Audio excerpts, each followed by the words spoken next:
Welcome back to my day-by-day series where we play Minecraft and narrate some of the weirdest, creepy, or true stories. I'm your host, Sylum, and this is episode 3.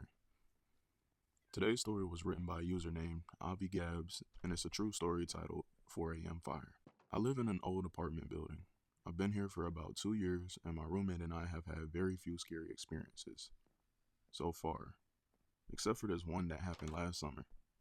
It was around 4 in the morning when we were woken from a dead sleep by fire alarms going off throughout the entire 4-story apartment building. Seeing as this place is occupied mostly by seniors, we figured someone had left the pot on the stove again. I grumbled and blindly grabbed for a blanket. Last time we had a false alarm, I was left shivering and barefoot on the sidewalk waiting for the fire department, and I wasn't about to let that happen again. My roommate and I put on our shoes, I grabbed my phone and keys, and we poked our heads out into the hallway. Nothing seemed off. The hallway was empty. No one else had come out of the apartments yet. Reluctantly, my roommate and I walked down the hall toward the lobby. We figured our neighbors would soon follow suit. It was only when we went through the lobby and out the front door that we realized something was actually wrong. A handful of people who had already come out of the building were running and shouting about how the building was actually on fire this time. We followed them around to the side of the building as more and more people fled in their pajamas, and to our horror, we saw an apartment on the top floor belching out flames. People were frantic, searching for water, a ladder, anything. Someone remarked that there was a lady who lived in that apartment who had mobility issues and she needed to be rescued now. And where the hell was the fire department? My roommate was quite disturbed by the whole scene, so we decided to go back to the front of the building, away from the fire. On our way, we saw a guy jump off his balcony to the ground. He rolled when he landed, but I still think it really hurt, judging from how he sat on the grass and groaned for a while. He was lucky to only be on the second floor. There was chaos, yelling, screaming, and an odd mix of panic and disinterest, especially among the senior citizens who didn't want to leave the building because their stairs was so difficult. The fire department arrived much quicker than they ever had before, seeing as this was a real emergency, and it wasn't long before elderly ladies in nightgowns were being rescued via ladders and wheeled off to the hospital next door. At one point, the man who lived below the apartment on fire had a screaming episode at one of the landlords, the one that looked like a walking skeleton with an oxygen tank and a scooter. By the time the fire department got everything under control, it was around 6 or 7 a.m. The sun was up and people were beginning their morning commute. The fire department had blocked off our whole street, which must have been a pain, and the entire population of my building sat on the curb in pajamas and blankets. Little kids, old people, broke college kids, the works. The community really pulled together that morning. The public bus service gave us a couple of buses to sit and warm up instead of standing on a chilly sidewalk. Paramedics handed out blankets and assessed injuries. The people in the surrounding houses were kind enough to bring us water and snacks. Hell, even one lady brought a serving tray with mugs of tea from her own kitchen and offered it to anyone she could find. My mom came down to rescue my roommate and I, even though she lived an hour outside of town and hadn't even showered yet. She brought us breakfast and a change of clothes, as we didn't know when we'd be allowed back into the building. The most disturbing details of what had just taken place that morning came to us as we were waiting on the bus.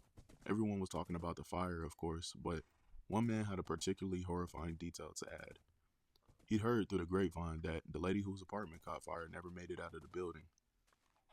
Sadly, we expected as much, with her mobility issues and all, but there was more.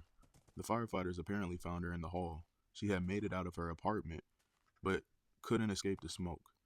Whether she died from smoke inhalation or from burns, we aren't sure. But one thing that man said that sticks with me is that someone said, as they stood outside and watched the flames, they heard the woman screaming, "Help me, I'm burning." I've always been afraid of burning to death, and the idea that my neighbor may have had such a horrifying end is deeply disturbing.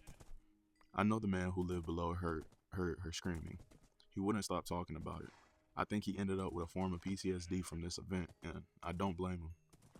We were all brought to a community center where the fire department and emergency response volunteers helped bring some clarity to the situation and told us what to expect. Everyone was very kind and sympathetic to us. Whatever we needed, they provided for us. I think all of that is pretty standard procedure, but still, I was extremely thankful to the kindness and goodness of the volunteers, firefighters, paramedics, and good Samaritans. It was pretty surreal to be in a situation like that. We had almost nothing on us. My roommate hadn't thought to grab her phone, so she had to borrow mine to let her family know she was okay. We had no money, no ID, none of the essentials, and we had no idea how long we would be homeless. I hadn't been so happy to have my mom with me in a long time. I felt like a scared little girl, even if I didn't show it. We were lucky. The fire happened on the opposite end of the building from us. Our unit was totally unaffected, and we were one of the few allowed back into the apartment that same day. The building stunk of smoke for 4 weeks. Even though the fire took place on the 4th floor in a single apartment, the damage was extensive. Even on the ground floor, the walls were blackened with ash. When they attempted to start fixing up the building, they found asbestos in the walls. A few people were forced to move out of their apartments, and we're talking people who had lived there for around 30 years. I remember the night we were allowed back into our apartment. I wanted to box up my most important possessions and keep them in my car, as if I thought the building was going to catch fire again. My home didn't feel safe anymore, and it wouldn't be for several weeks. It would take a long time for us to hear anything about what caused the fire. Last I heard, a space heater was to blame, but I don't know for sure.